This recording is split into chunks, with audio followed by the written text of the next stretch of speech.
I found that I actually own some brilliant blue, so I went ahead and added it. You can see that it's warming this up a little bit because the cloth, as I said already, does have a little hint of orange in it, and it's a little bit more intense. So rather than the purple blue that I was getting with the ultramarine, I'm going to sort of cut that purple with a little bit of the more brilliant color and then a tiny little hint of orange in it.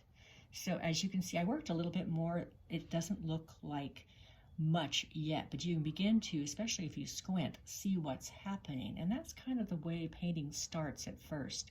When you start a painting, it's going to be like the old-fashioned cameras where you had to slowly put things in focus. So right now, it's out of focus, but now I'm going to be starting to refine it and start making things look more dimensional and give it a little bit of texture and pull this orange out so that it'll stand against that blue background.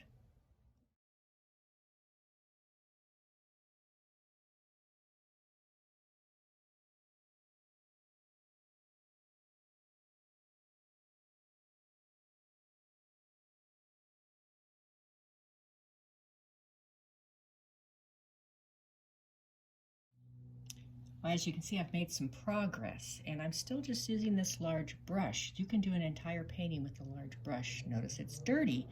I haven't been showing you my cleaning in between, and I'm actually doing that a lot. It's too hard to do that and still make the video work.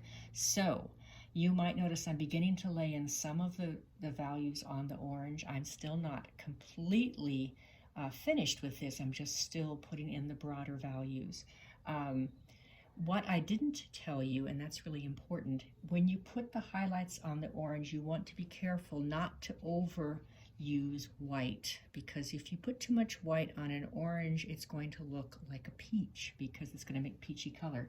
So instead, you're going to actually put your highlights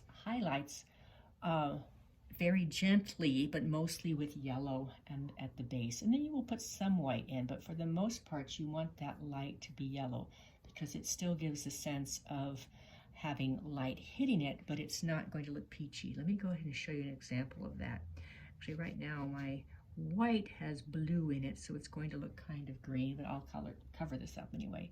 So you can put some white in there, but my white is mixed with the yellow right now. It's also not the right shape, but I'm just giving you a sense of putting in a little bit of the light tone.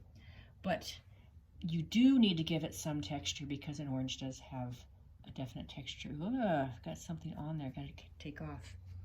You might have noticed that when I tried to scrape that off, I also scraped off the paint underneath it, and that's another thing about acrylic. It can come off if you scrape on it, so that is going to have to be repaired, but that is easily done. So there you go. That's my first actual painting of the day, and I will continue this later on, but now it's time to go on a bike ride.